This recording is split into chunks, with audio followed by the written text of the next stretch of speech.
La veracidad de Dios se manifiesta o se revela a través del cumplimiento de su palabra. ¿Recuerda Jesús cuando Jesús dijo que el cielo y la tierra pasarán, pero mis palabras no pasarán? ¿Sí recuerda Jesús eso, verdad? ¿Por qué es que la palabra de Dios nunca va a dejar de ser? Porque la palabra de Dios es Cristo mismo. Recuerda algo muy importante, en Hebreos capítulo 11, versículo 2, dice que todas las cosas que son hechas, el universo, la creación, todo fue hecho por la palabra es Cristo Jesús. Entonces Jesús nunca puede dejar de existir. Todo lo que la palabra de Dios habla, todo lo que Jesucristo enseña, todo lo que nuestro Padre Celestial profetizó, dice la Biblia, ni siquiera una tilde va a pasar por alto. Todo se va a cumplir.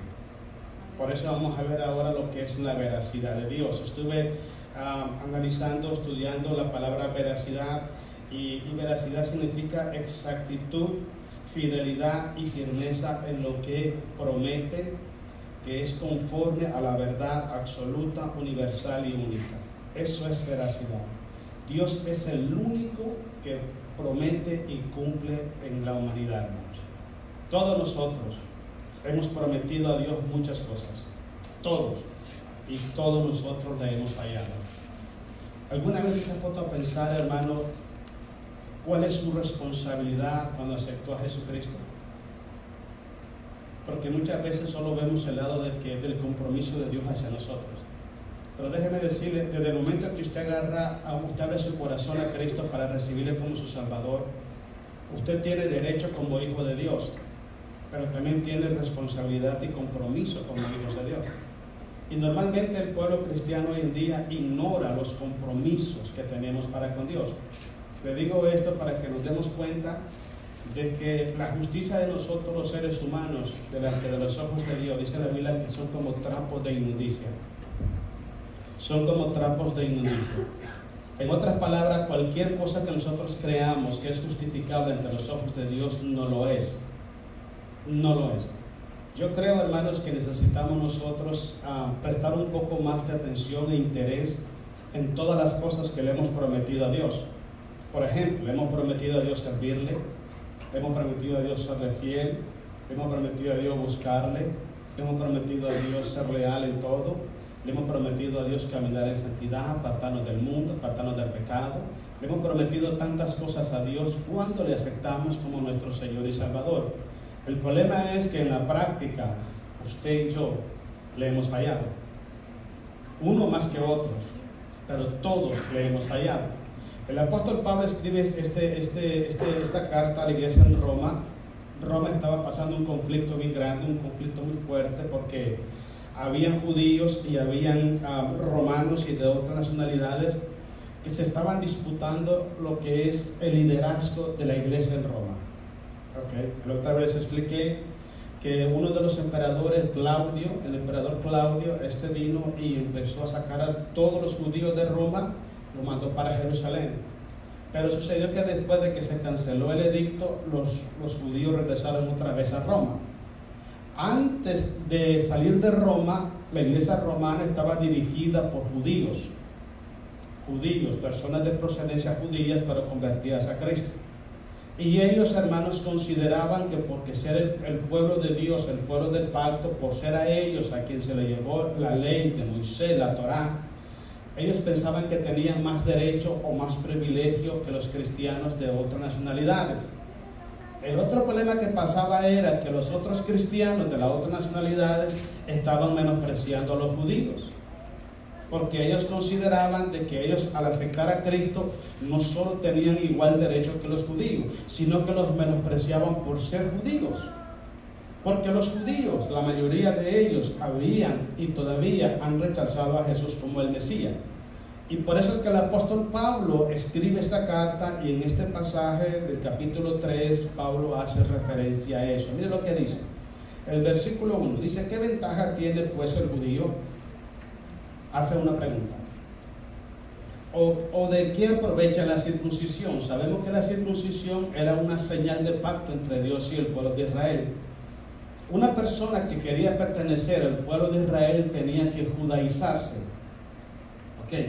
El cristianismo no hacemos circuncisión física, sino es una circuncisión en el corazón por medio del Espíritu Santo. Si una persona hoy quiere judaizar su vida, tiene que circuncidarse. Porque ninguna persona, ningún incircunciso puede formar parte del pacto del Antiguo Testamento. Entonces los judíos, los cristianos que estaban en Roma dijeron, ¿de qué sirve la circuncisión?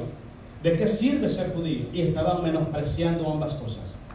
Por eso es que Pablo hace la pregunta, para dejar claro lo siguiente: el hecho de que estamos en Cristo Jesús nosotros, no quiere decir que somos perfectos. No quiere decir que vivimos, practicamos una verdad absoluta. Nadie la practica. Nadie. Hay áreas de su vida que están correctas delante de Dios y hay áreas de su vida que no están correctas delante de Dios. Y si tenemos ese defecto en nuestra vida, si tenemos esa imperfección en nuestra vida, no somos nosotros los indicados para juzgar la conducta de otra persona. No somos nosotros los indicados para menospreciar la actitud o conducta espiritual de otra persona, sino solamente Dios. Pero los cristianos que no eran judíos estaban juzgando a los cristianos que eran judíos. Había un conflicto de interés muy grande dentro de la iglesia cristiana. Sigamos leyendo el versículo 2. Dice mucho, él solo se contesta mucho, en todas maneras. Primero, ciertamente que les ha sido confiada la palabra de Dios. Primera razón de por qué los judíos, el ser judío, el haberse circuncidado tenía valor. Lo que los gentiles convertidos a Cristo no entendían era lo siguiente: que la salvación viene por los judíos, viene de los judíos. Entonces, ¿qué es lo que está pasando? Cuando una persona menosprecia al pueblo de Israel, porque el pueblo de Israel, hermanos, está rechazando a Jesús como el Mesías, estamos cometiendo un grave error. Le voy a decir algo muy importante. En las últimas 10 catástrofes naturales que han habido en Estados Unidos, las últimas 10, incluyendo el problema de Katrina en Nueva Orleans, en 9 de ellas, semanas antes, los que estaban gobernando a Estados Unidos votaron en contra de cierta resolución en contra de Israel. Y como resultado viene eso. Cuando Jehová tiene el pacto con Abraham, le dice: yo voy a bendecir al que te bendice y yo voy a maldecir al que te maldice. De las últimas 10 catástrofes naturales, 9 creo yo se produjeron porque los gobernantes de Estados Unidos aprobaron leyes en contra del pueblo de Israel. Sabemos que Estados Unidos se caracteriza, hermanos, por amar a Israel, la mayoría, y apoyarlo, pero no todos los gobernantes. Hay algunos que han rechazado apoyar a Israel como la nación, como el pueblo soberano de Dios. Nosotros los cristianos, hermanos, miren, tenemos no solamente el derecho, sino la obligación de amar al pueblo de Israel de manera incondicional, porque es el pueblo de Dios, es el pueblo de nuestro Padre Celestial. Cuando usted empieza a bendecir a Israel, Dios le regresa a usted la bendición multiplicada, porque Dios bendice al que bendice a Israel.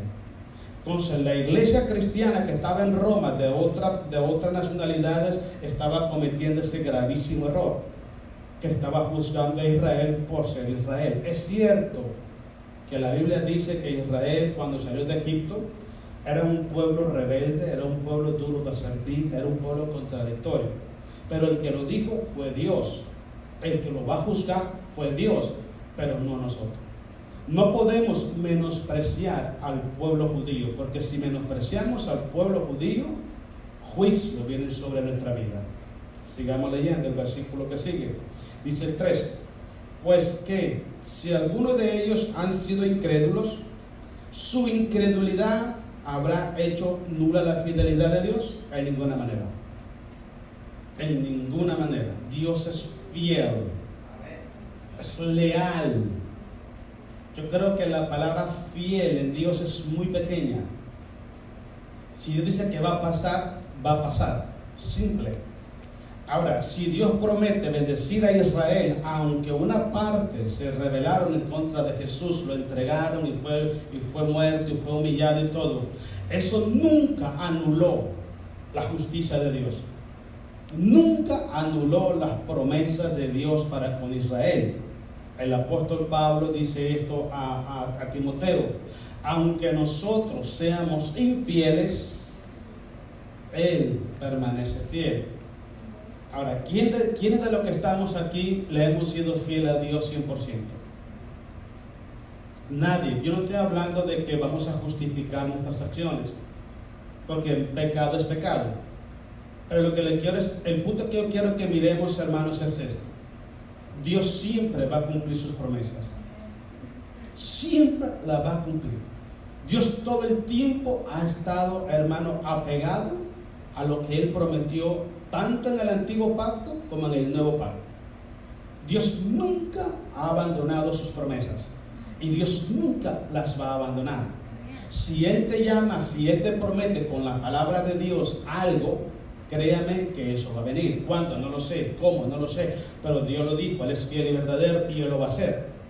Y eso es lo que tenemos que entender hoy en día. Porque no solamente vamos a entender el lado que nos beneficia a nosotros de la fidelidad de Dios, sino el lado que nos advierte de la fidelidad de Dios. Porque te voy a explicar algo, hermano. Dios es amor. ¿Estamos de acuerdo en eso? También el juego consumidor. ¿Estamos de acuerdo en eso? Okay. La fidelidad de Dios, la santidad de Dios, la justicia de Dios le impide a Él, le impide no hacer juicio en contra de aquellos que se rebelan en contra de Él. Es uno de los puntos que se caracteriza a Dios en su veracidad. Si Él dice voy a hacer esto, Él lo va a hacer. Analice Israel. Analice Israel. Desde que Dios, hermano, tomó a Israel como la nación que Él iba a representar en la tierra, solamente hay 2 reinos en la Biblia que tuvieron paz y victoria sobre sus enemigos: el reino de David y el reino de Salomón. 40 años uno, 40 años otro, 80 años. ¿Cuántos años tiene Israel de existir? Tiene muchísimos años, casi creo que más como 3.000, 4.000 años. Y en todo ese tiempo Israel no ha encontrado paz, y ha sido llevado cautivo muchas veces, y ha sido derrotado muchas veces, y ha sido maltratado muchas veces. Miremos en el tiempo actual qué pasó en Alemania con Hitler. Hitler quemó 6 millones de judíos. La pregunta mía es esta: ¿fue infiel Dios a la promesa de protección a Israel? No. Lo que Dios fue fiel en esto es que Dios advirtió a Israel: si te apartares sobre dioses ajenos, si aborrecieres mis estatutos, si te alejares de mi mandamiento, yo los esparciré por todas las naciones. Y eso fue lo que pasó. Aunque Dios amaba a Israel y lo sigue amando, no fue un impedimento para que Dios mandara juicio sobre el pueblo de Israel. Entonces, ¿usted ve de esa manera cómo es la fidelidad de Dios en lealtad en cuanto a lo que promete? Entonces, no solamente nos beneficia a nosotros su fidelidad en cuanto a sus promesas, sino que también nos advierte. Hemos hablado mucho en 1 Corintios capítulo 10, cuando el apóstol Pablo habla de lo que le pasó a Israel en el desierto. Y Pablo dice: porque todo lo que le pasó a Israel en el desierto es para nuestra enseñanza. En otras palabras, que pongamos atención, que si Dios no perdonó, dice la Biblia en Romanos capítulo 11, si Dios no perdonó a las ramas naturales, tampoco nos perdonará a nosotros si no caminamos en fe. Eso dice la Biblia. Eso es parte de la lealtad, de la fidelidad de Dios, de la veracidad de Dios en lo que promete y en lo que está dispuesto a hacer. Versículo que sigue, hermano, bien. Dice, porque el 4, ¿verdad? De ninguna manera, no, sí, 4. De ninguna manera, dice, ante bien, sea Dios veraz. Y todo hombre, no dice que usted es hijo de la mentira, usted es hijo de la verdad. Pero, ¿le hemos cumplido a Dios todo lo que le hemos prometido? No lo creo. No lo creo. En el momento que nosotros hacemos un arreglo con Dios y dejamos de cumplir esas promesas que le hicimos a Dios, somos constituidos personas que caminamos en la mentira. Cristo dice en San Juan capítulo 8, versículo 32 en adelante: si mi palabra permaneciere en vosotros, seréis verdaderamente libres. Libres. Si la palabra de Dios, que es Cristo, está gobernando tu corazón, mi corazón, tu tiempo, tu voluntad, tu pensamiento, tus decisiones, tus palabras, sentimientos, emociones y todo lo demás, usted tiene la posibilidad de serle fiel a Dios casi en un 100%, porque tiene libertad para hacerlo. La libertad que Cristo nos da a nosotros no es que nosotros vamos a hacer lo que nosotros queremos hacer. No, la libertad que Cristo nos da a nosotros es para que podamos entender su voz, comprenderlo a Él y vivir esa palabra que Él nos está dando. Esa es la libertad. Una cosa es libertad y otra cosa es libertinaje. Lo que se practica muchas veces hoy es libertinaje. La gente acepta a Jesús y cree que es libre y puede ir a donde Él quiere, hacer lo que Él quiere, porque Él lo quiere hacer. Eso es libertinaje. La libertad es cuando usted se enfoca en lo que Cristo quiere y espera de usted, y tiene la sabiduría, tiene el temor, tiene la fe suficiente y la voluntad suficiente para usted ser hacedor de la palabra. Eso es libertad. Entonces, cuando nosotros los seres humanos o los cristianos conocemos la verdad y hacemos ese pacto con Dios, le voy a dar un ejemplo. ¿Cuántas veces, cuando todos los padres que están acá han presentado a sus niños a Jesucristo, a Dios? ¿Verdad que sí? ¿Sabe qué significa presentar a un niño a Dios? No significa solamente ponerlo en las manos de Dios.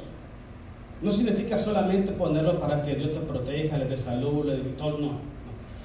Poner en las manos de Dios, presentar un niño adelante de los ojos de Dios, es responsabilizarnos nosotros como padres de ser los maestros, los que van a instruir en el conocimiento, en el temor y la obediencia a sus hijos. Presentar un niño a Dios, hermanos, implica que yo voy a ponerme como ejemplo de mis hijos, que yo mismo voy a ser ejemplo de mis hijos en mi casa, y yo tengo la responsabilidad de enseñarle a mi hijo que vayan al conocimiento de Jesús y sean salvos. La pregunta es, ¿hemos cumplido eso?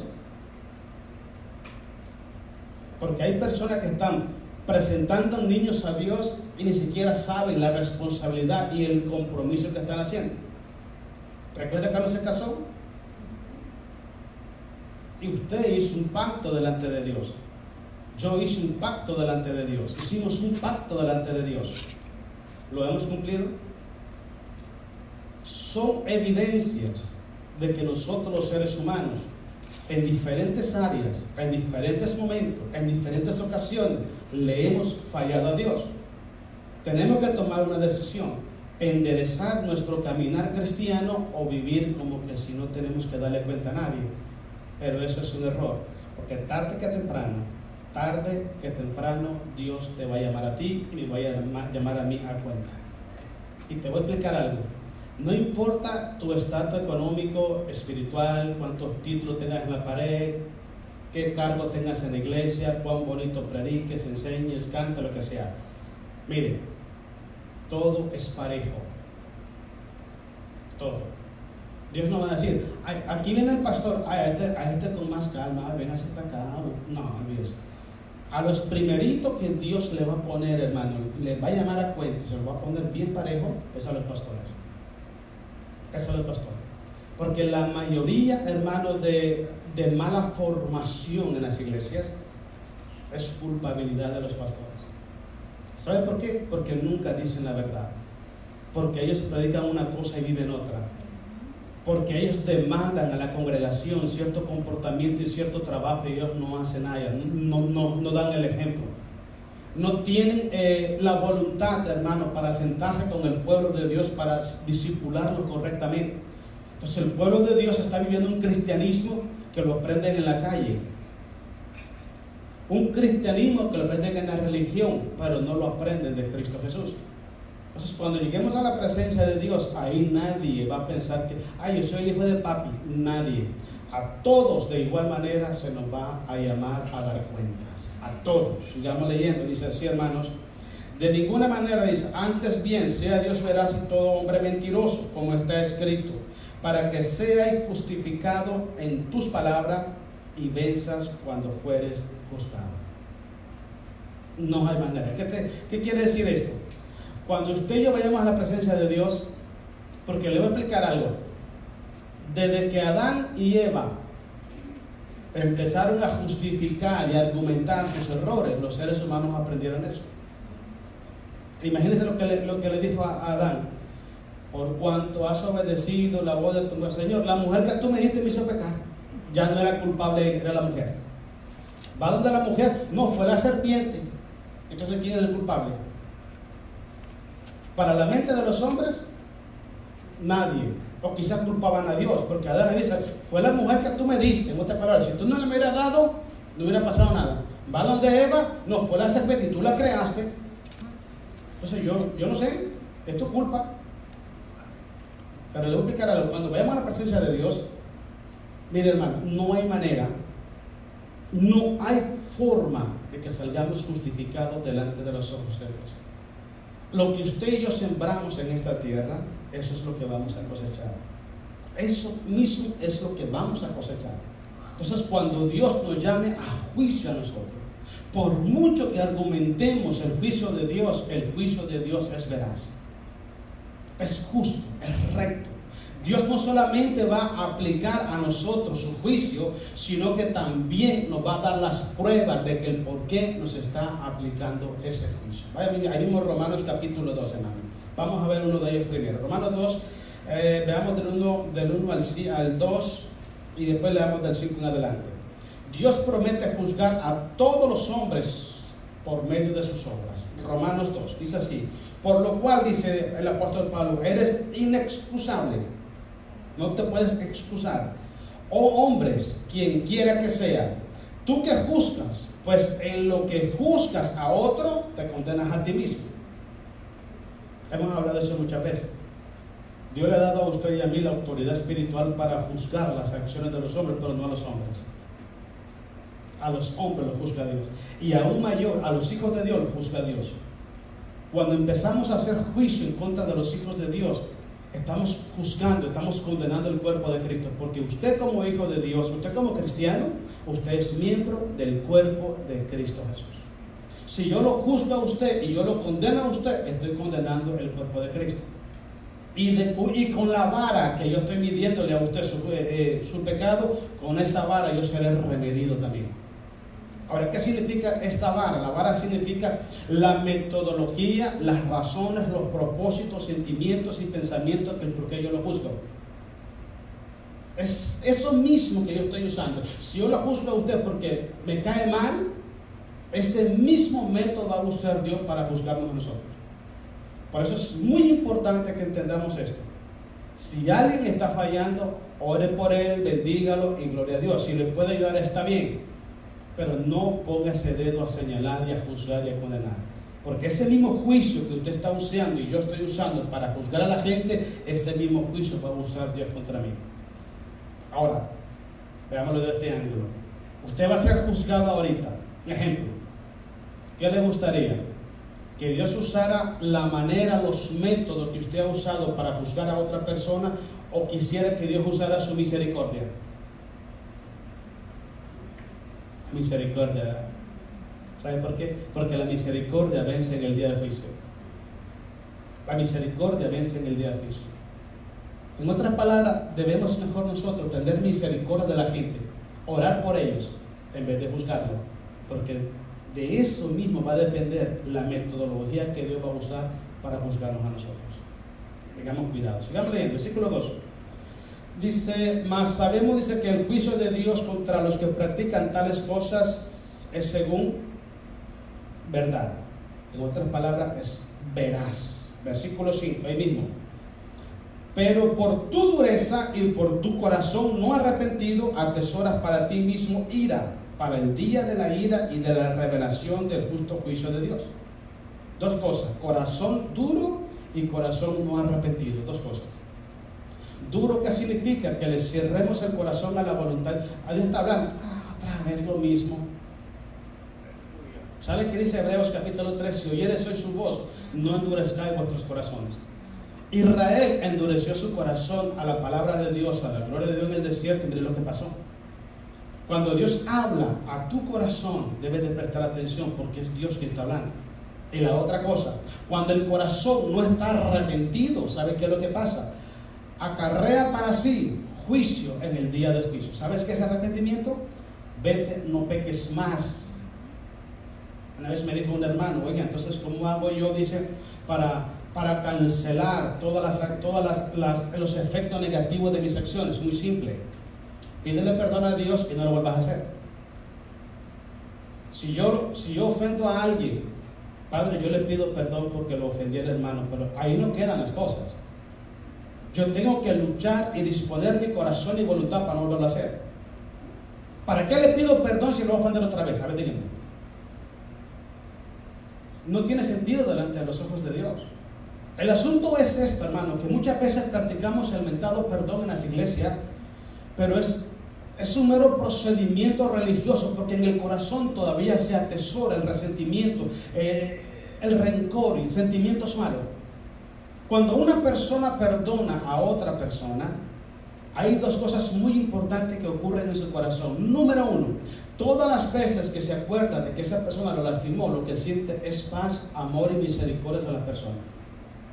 Número dos, todas las veces que alguien habla del tema, él ni siquiera se acuerda de lo que pasó. El perdonar implica olvidar las ofensas de las personas. Entonces, ¿qué significa? Si yo le digo a usted, hermano, ¿sabes qué? Yo lo ofendí, Padre, mire, perdóneme. Y usted dé la vuelta y vuelve a criticarlo. ¿Qué está pasando? Eso no es arrepentimiento, eso se llama remordimiento. Ese es el tipo de perdón que se enseña hoy en las iglesias.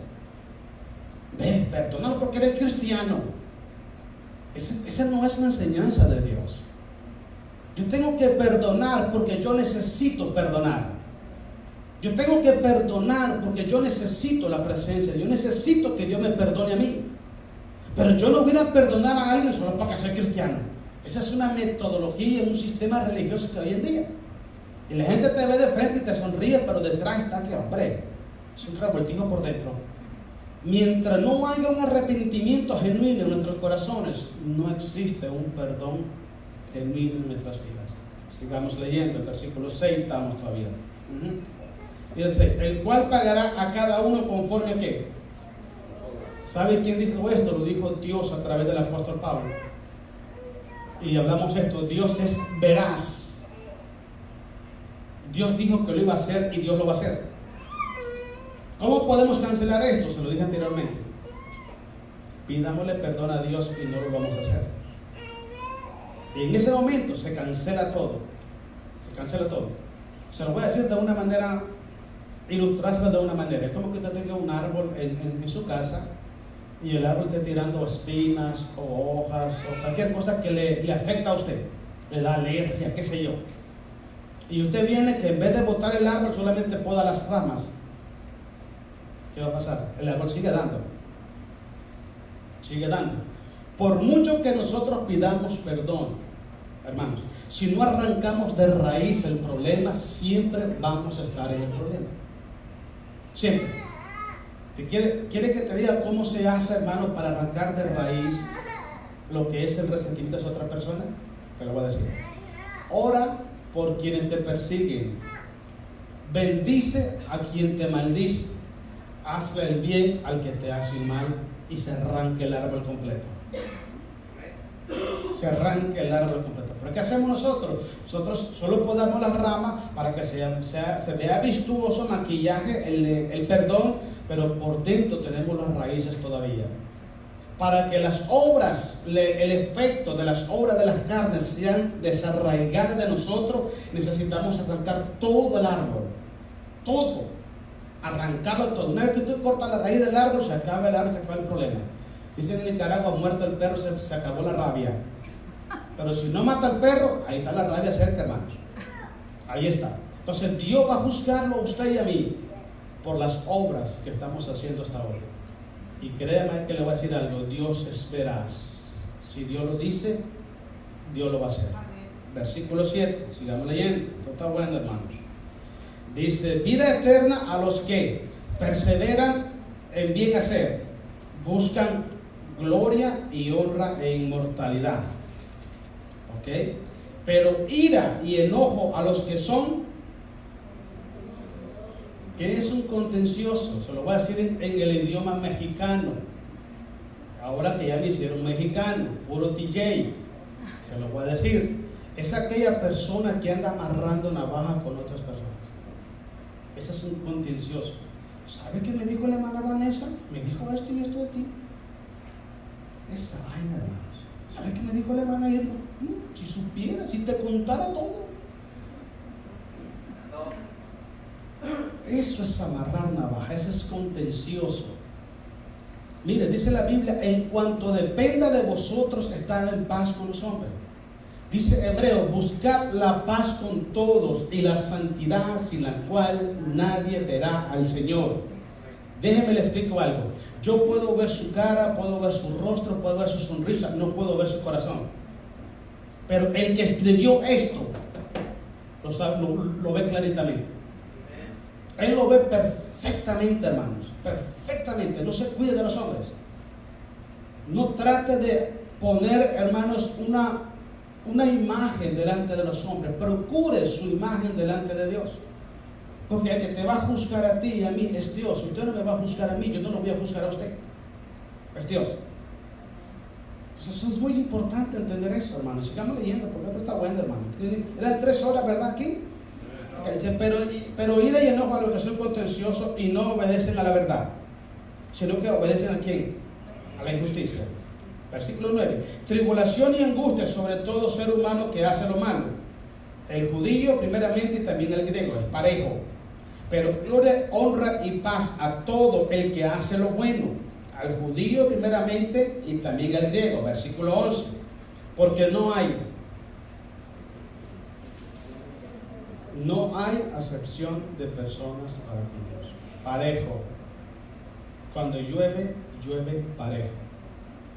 ¿Ok? Entonces es muy importante. Mire, si pensamos que nunca vamos a llegar a ese punto, estamos equivocados. Dijo mi hermano Ángel cuando estaba aquí, hoy estoy aquí, mañana no sé. That's right. Usted no puede comprobar a mí que va a vivir mañana. No lo puede, yo tampoco. Ni siquiera en una hora después. No podemos garantizar eso. Por eso Pablo decía, para mí el vivir es Cristo, es ganancia. Porque tenía un corazón preparado para irse con Jesús. ¿Entiende? Pablo, yo creo que Pablo muchas veces Pablo oró a Dios que no se lo llevara con anticipación. ¿Sabes por qué? Porque Pablo amaba, Pablo se entregó por completo por la obra de Dios.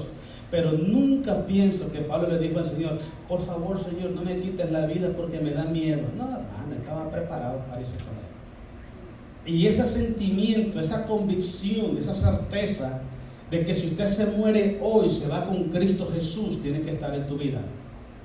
Porque cuando llegues a la presencia de Dios, no hay un sí y un no. Ahí es sí, sí y no es no. Ahí va derecho, hermano. No hay maneras, no hay forma de justificación. Dice el salmista David, Señor, perdóname aún los pecados que me son ocultos, porque ningún hombre se podrá justificar delante de tu presencia. Le tengo buena noticia, Romanos 5:1. Justificados pues por la fe, tenemos paz para con Dios, y esto es mediante el Señor Jesucristo. Usted puede ser justificado, usted fue justificado y puede ser justificado todos los días, y todos los días le pedimos perdón a Cristo Jesús. Vámonos a San Juan. Segunda cosa que Dios va a hacer, porque Dios es veraz. Capítulo 6 de San Juan. Okay. Versículo 36.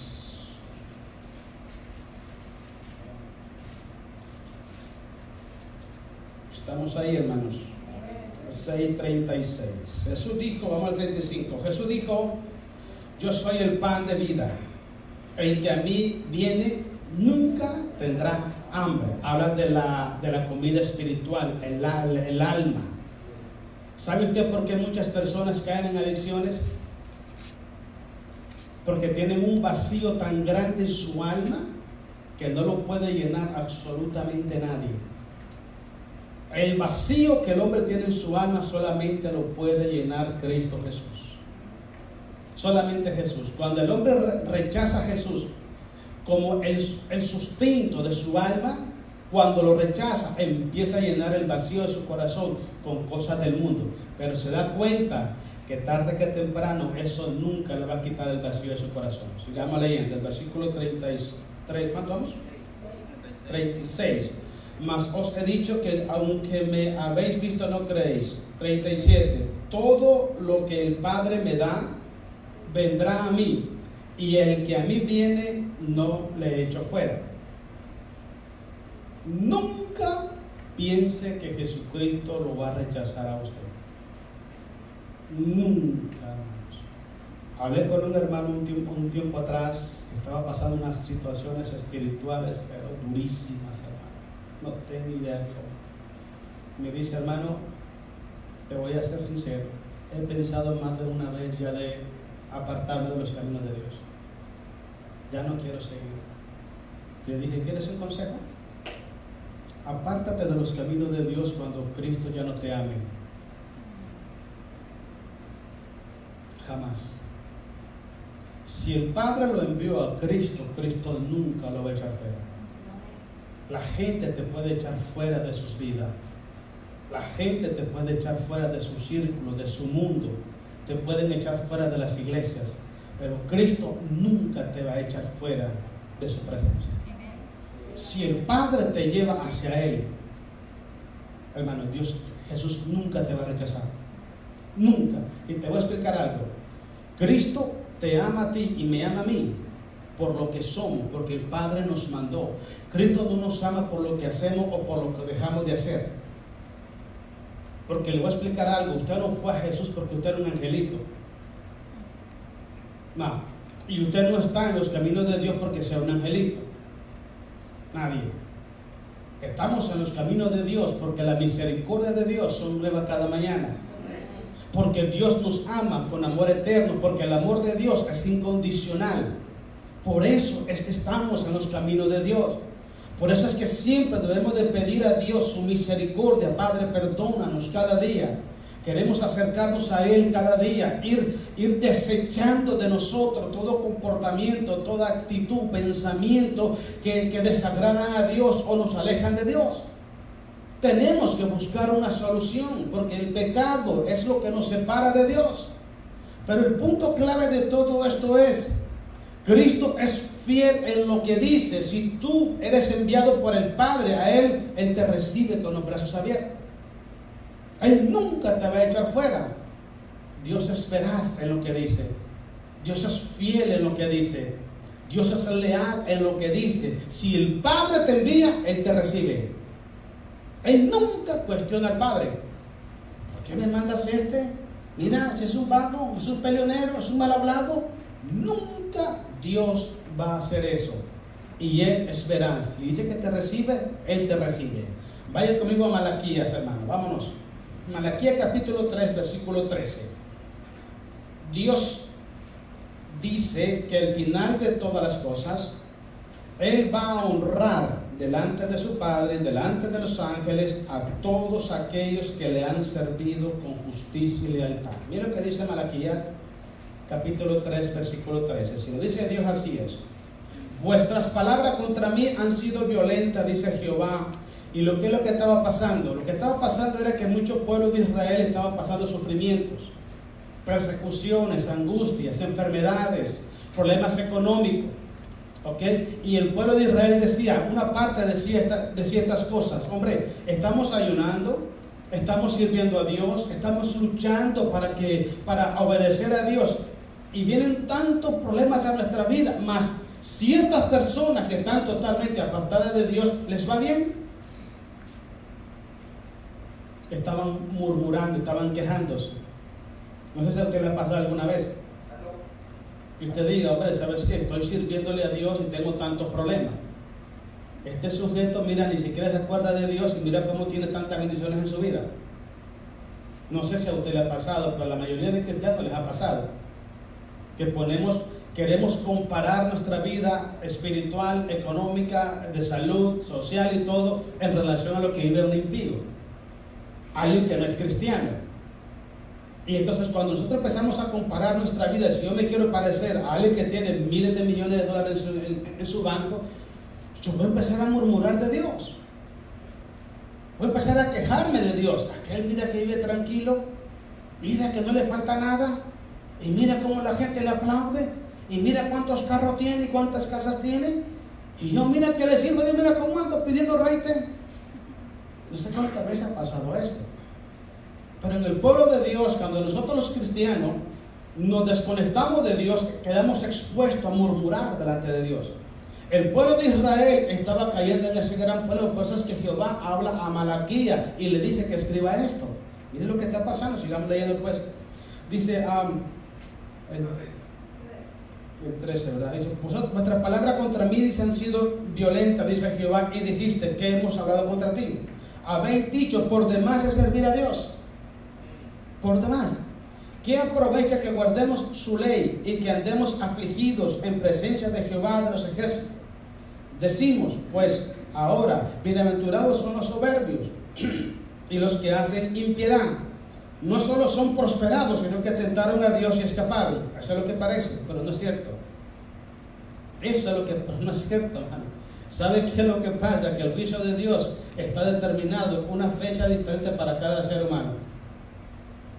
A todo mundo le llega su tiempo. A todo mundo, hermanos. Así que no pensemos que si alguien está ahí jugando con Dios y le está yendo bien en todas las áreas, que todo va a estar bien. No, tarde que temprano viene a juicio. Ok, sigamos leyendo. Entonces, 16. Entonces los que temían a Jehová hablaron cada uno a su compañero, y Jehová escuchó y oyó, y fue escrito libro de memoria. Fue escrito, dice, el libro de memoria delante de él para los que temen a Jehová y para los que piensan en su nombre. 17. Y serán para mí especial tesoro, ha dicho Jehová de los ejércitos. No dice que son. Serán. ¿Cuándo? Cuando Él se manifieste en justicia para nosotros. Cuando Él empiece a actuar en justicia para nosotros. Seremos especial tesoro para nuestro Dios. Sigamos leyendo. Dice, en que yo actúe y los perdonaré, dice, como el padre que perdona, dice, a sus hijos que le sirven. ¿Allí vamos? ¿Sí, verdad? Ok. Dice el 18, entonces os volveréis y discerniréis la diferencia entre el justo y el malo, entre el que sirve a Dios y el que no sirve a Dios. ¿Sabe por qué pasa esto? Para que no nos cansemos de hacer el bien. No se cansa, hermanos. No se cansa. A veces da gana de tirar la toalla. ¿Usted cree que solo a usted le da gana? A mí también. Yo quiero tirar la toalla y hasta el baño quiero tirarlo. La verdad, los guaraches tiró, pero no se puede. ¿Sabe qué dijo Pedro? Señor, ¿a quién iremos? Solo tú tienes palabras de vida eterna. Pero hay momentos que da ganas de ya no más. Si usted lee el Antiguo Testamento, los apóstoles, los profetas, la mayoría de ellos les pasó lo mismo. ¿Sabe qué dijo Elías? Señor, yo no soy mayor que mis padres, mejor quítame la vida. Imagínate a qué nivel llegó. O sea, llega un momento en la vida de nosotros, hermano, que servimos a Dios, estás caminando, luchando todos los días por agradar a Dios, y mira que tu vida no avanza. Mira que tu vida va para atrás y miras al otro que no hace nada y tiene todo y como que le va bien. No te impacientes a causa de los malignos, dice el Señor. No te impacientes, porque como la hierba florece y como la hierba se seca y desaparece, mas el que hace la voluntad de Dios, ese permanece para siempre. Lo que el apóstol Pablo dice en Gálatas capítulo 6, dice que no nos cansemos de hacer el bien, porque a su tiempo segaremos si no desmayamos. Y si desmaya, se quedó desmayado, hermano. Ni con alcohol ni con cipiar lo levantan. Se desmayó, se desmayó. Eso es algo muy importante, porque Dios lo está prometiendo y Dios espera, Dios lo va a hacer. Nunca te canses de hacer el bien, nunca te canses de servir a Dios. Entre tanto que tengas la oportunidad de servir a Dios, hazlo. Hágalo, hermanos. Porque eso es lo que tiene valor delante de los ojos de Dios. No te canses. Yo sé que hay frustración, hay desánimo, hay un montón de cosas. Levántate en el nombre de Jesús, camina como viendo al invisible, sírvele a Dios en las buenas y en las malas. Cuando tú aceptaste a Jesucristo, hermanos, y fuiste constituido como un hijo de Dios, como un discípulo de Cristo, como un siervo de Dios, Dios nunca te puso, hermanos, en su cláusula: sírveme, obedéceme cuando todo está bien. No dice así. Ni dice: sírveme cuando todo esté feliz y contento a tu alrededor. No. Usted se imagina que cuando se iba a casar, que le dijera a su futura esposa: bueno, me caso contigo con esta condición: que nunca te envejezcas, que nunca te engordes y que nunca se te caiga el pelo. ¿Estuviéramos solteros todos? Sí, miren. Estuviéramos solteros todos. El matrimonio es un amor incondicional en las buenas y en las malas. En la salud, en la enfermedad, en la pobreza, en la riqueza, en lo que sea. Te tienes que morir con ese viejito, con esa viejita a la par. De igual manera es la vida en el cristianismo. Tú tienes que ser fiel, leal a Dios en las buenas y en las malas. No le digas a Dios: ay, es que me duele la muela, hoy no puedo. Levántate, que Dios te la va a sanar, pero vamos, camina. Si yo estoy esperando que se me quiten dolores en el cuerpo para servir a Dios, oh, hermano, ya, nunca lo haría. Te garantizo que no tuvieran ni siquiera la voluntad para orar. Te lo garantizo. Es fatal un problema en la columna. No tiene idea cómo duele esa cosa, hermanos. Pero te voy a explicar algo. Tenemos que ser valientes. Tenemos que entender algo: que si Dios prometió estar contigo en la buena y en la mala, y Dios lo ha hecho, Dios ha sido fiel a sus promesas. Usted y yo le hemos fallado a Dios y Dios ha sido leal. Ha guardado tu familia, las ha bendecido, las ha protegido, ha bendecido tu hogar, tu vida. Te ha dado todo lo que tú necesitas y hasta más. Dios es leal. Y Dios está esperando que nosotros creamos esto, que Él es veraz, que Él va a cumplir lo que promete, que si Él dijo que te va a bendecir y va a hacer prosperar tu vida espiritualmente, económicamente, con salud, en tu hogar, Dios lo va a hacer. Solamente camina en integridad delante de los ojos de Dios, pero no bajes la mano. No bajes la mano, porque el que prometió es fiel y verdadero. Él no miente. Él no miente, hermano. Si Él dijo que lo va a hacer, Él lo va a hacer y Él lo está haciendo. Amén, hermano. Terminamos. Primera de Juan capítulo 1, hermanos. Ahí sí ya terminamos. Primera de Juan capítulo 1, versículos 9 y 10. A ver, hermano Ángel, pasa, hermano, por favor. Vamos a hacer una oración ahorita. Que Dios aumente la fe en nuestros corazones. Primera de Juan capítulo 1, versículos 9 y 10. Hablo desde el 8, para que miremos que quede bonito. Primera de Juan 1, 8 al 10. Mira lo que dice el 8. Si decimos que no tenemos pecado, primera cosa, nos engañamos a nosotros mismos. ¿Sabe qué significa engañarse a uno mismo? Tener un más alto concepto del que debe tener. Me creo que, yo tengo, mira, el pasaporte visado, si Cristo viene hoy, me voy directito con Él. Eso es estar engañado. Si yo digo, si un cristiano dice que no tiene pecado, que está perfecto, se engaña a sí mismo. ¿Y sabe qué está pasando? Está bloqueando su preparación espiritual para irse al reino de los cielos. Y sigamos leyendo. Está bueno. Si dice, si decimos que no tenemos pecado, dice, nos engañamos a nosotros mismos y la verdad no está en nosotros. ¿Quién es la verdad? Es Cristo Jesús. El 9. Si confesamos nuestros pecados, Él es fiel y es justo para perdonar nuestros pecados y limpiarnos de toda maldad. No solamente te quita el pecado, sino también la maldad.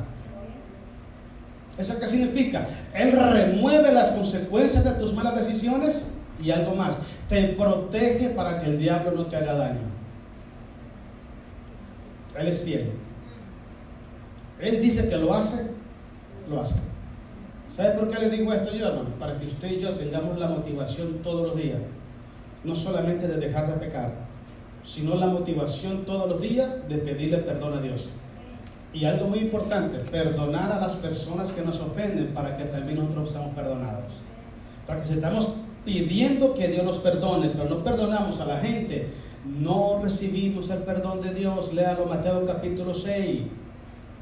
Entonces, de la manera que usted quiere que Dios perdone su pecado y remueva la maldad de su vida, de esa misma manera hágalo con las personas y usted va a hallar gracia delante de los ojos de Dios. Y algo muy importante, no lo olvides, Dios es veraz en lo que promete. Si Dios lo dice, Dios lo va a cumplir. Creámosle a Dios. Pónganse de pie, hermano. Vamos a darle gracias a Jesús.